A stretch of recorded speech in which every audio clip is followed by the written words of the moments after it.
Selamat pagi, salam sejahtera bagi kita semua.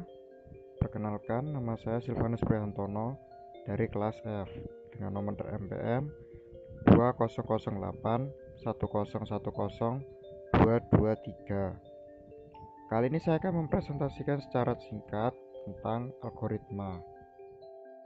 Algoritma, apa sih algoritma itu? Kalau di dalam komputer, algoritma itu adalah langkah detail atau runtutan bagaimana komputer menyelesaikan masalah atau mengolah data menjadi informasi dengan langkah-langkah dari input, proses, lalu menjadi output. Nah, kalau di kehidupan sehari-hari, algoritma itu juga bisa diartikan sebagai proses atau langkah-langkah mencapai tujuan tertentu. Misalnya, kita ingin memasak sebuah mie instan, kan pasti ada runtutan caranya. Nggak mungkin kita tiba-tiba langsung jadi mie instan gitu kan, nggak mungkin. Ada runtutan cara seperti kita membeli minyak terlebih dahulu, lalu memanaskan kompor, lalu memasukkan mie, dan sebagainya. Nah, itu juga bisa termasuk sebagai algoritma di dalam kehidupan sehari-hari. Nah, algoritma tadi itu dapat diwujudkan dalam bentuk flowchart. Apa sih flowchart itu? Salah satu perwujudan algoritma, ya yang tadi saya katakan, dalam bentuk diagram alir, yaitu seperti kayak sebuah runtutan gitu loh. Atau istilah kerennya seperti mind map. Nah, seperti itu. Nah, kali ini yang saya akan bahas adalah flowchart di dalam aplikasi Raptor. Dalam aplikasi Raptor Flowchart terdapat 3 komponen penting, yaitu input, proses, dan output. Apa itu input? Input adalah sebuah masukan yang kita berikan kepada komputer berupa data atau variabel-variabel yang ingin kita olah.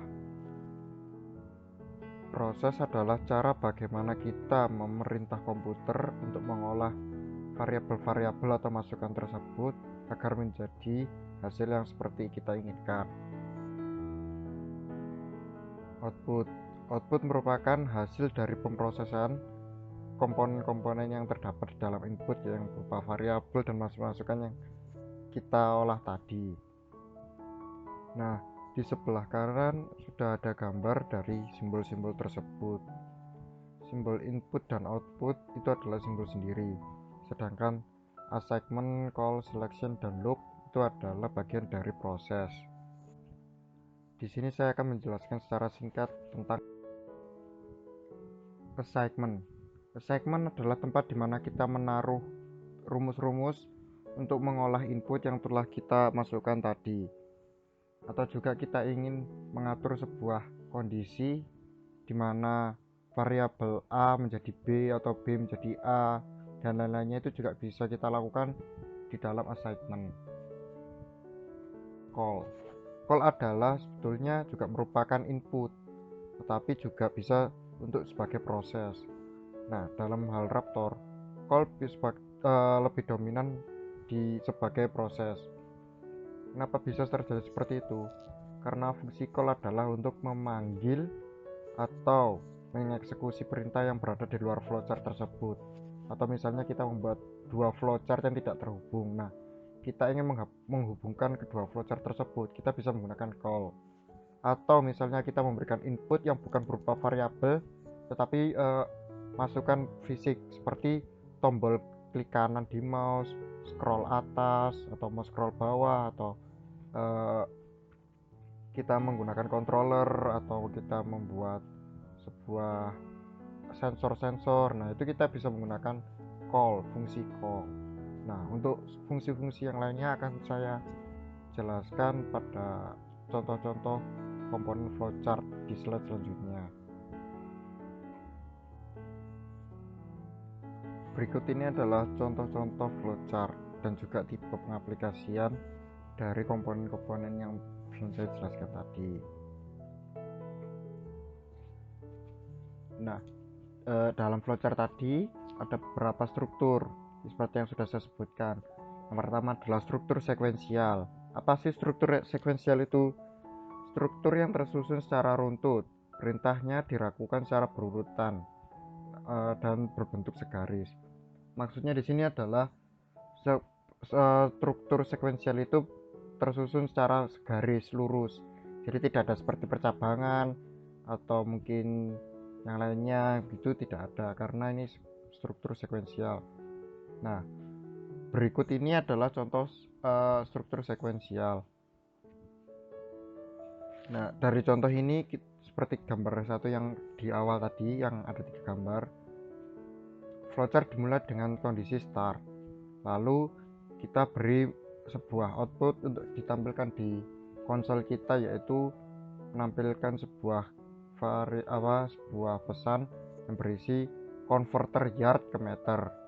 Nah, setelah itu kita memerintahkan komputer untuk membuat input yang berjudul masukkan yard, dan input tersebut diisi ke dalam variabel A. Setelah itu kita memberikan assignment atau bisa kita sebut sebagai rumus. Nah, rumusnya itu adalah kita mengatur variabel baru atau membuat variabel baru bernama variabel M. Nah, variabel M itu isinya adalah variabel A dikalikan dengan 0,9144, yang artinya ini adalah 0,9144 ini adalah rumus untuk yard ke meter, atau setiap 1 yard itu sama dengan 0,9144 meter. Nah, seperti itu. Lalu di bagian output kita memasukkan, pada output kita menampilkan variabel A ditambah dengan pesan yard setara dengan ditambah dengan variabel M ditambah dengan pesan meter. Nah, maksudnya di sini adalah kita menuliskan di output variabel A yang kita masukkan di awal ditambah dengan pesan yard setara dengan. Nah, setelah pesan tersebut itu kita tambahkan lagi variabel M untuk hasil dari pengolahan yang kita lakukan tadi, pengolahan datanya, lalu ditambah pesan meter. Selanjutnya ada percabangan. Percabangan yaitu perpindahan alur sesuai dengan kondisi yang dituliskan pada kolom kondisi. Ada 2 kondisi untuk perpindahan alur, yaitu yes dan no. Jika kondisi matematis yang sudah diterapkan pada flowchart tersebut memenuhi, maka alur flowchart akan berpindah ke bagian alur yang bertuliskan yes atau bertuliskan benar. Jika salah, maka sebaliknya, alur flowchartnya akan berpindah ke bagian no. Berikut adalah contoh percabangan. Seperti pada gambar yang pertama tadi yang ada 3 contoh. Nah, percabangannya itu seperti ini. Percabangan, contoh percabangan atau branching. Dimulai dari start, lalu kita masukkan input. Misalnya adalah kita memasukkan variabel A. Nah, di variabel A, setelah kita masukkan input tersebut diolah ke branching atau percabangan. Nah, diolahnya itu seperti kita akan mencocokkan apakah benar variabel A itu habis dibagi 0. Nah, kalau benar maka akan keluar output sebagai bilangan A habis dibagi 0. Jika tidak, maka akan langsung keluar dari flowchart tersebut atau sudah selesai dari flowchart tersebut. Perulangan terjadi selama kondisi perulangan itu terpenuhi atau sesuai dengan pernyataan yang kita atur pada awal kita memasukkan perulangan. Nah, perulangan tersebut dapat berhenti ketika kondisinya sudah tidak sesuai atau sudah memenuhi. Kalau lebih juga berhenti, kalau udah kurang juga berhenti. Jadi harus selama sesuai dengan kondisi tersebut, maka perulangan akan terjadi. Tapi ada kondisi di mana perulangan itu tidak bisa berhenti karena kita melakukan kesalahan pada penyetingan untuk kondisi perulangan tersebut. Nah, berikut adalah contoh dari grafik atau flowchart perulangan tersebut. Di sini kita mulai dari start. Setelah start kita memasukkan variabel berapa menit yang kita inginkan. Lalu variabel itu kita namakan dengan variabel X. Nah, dari variabel itu kita olah atau kita atur dengan assignment jadi variabel X dikalikan 60. Lalu kita masuk ke dalam kondisi loop. Nah, dalam kondisi loop itu kita atur kondisi loopnya adalah X lebih kecil sama dengan 0. Nah, jika selama X lebih besar dari 0, maka perulangan terjadi secara terus-menerus hingga akhirnya ketika kondisi X-nya itu adalah 0 atau kurang dari 0, maka dia akan langsung berpindah alur menjadi yang yes dan flowchart pun berakhir. Oke.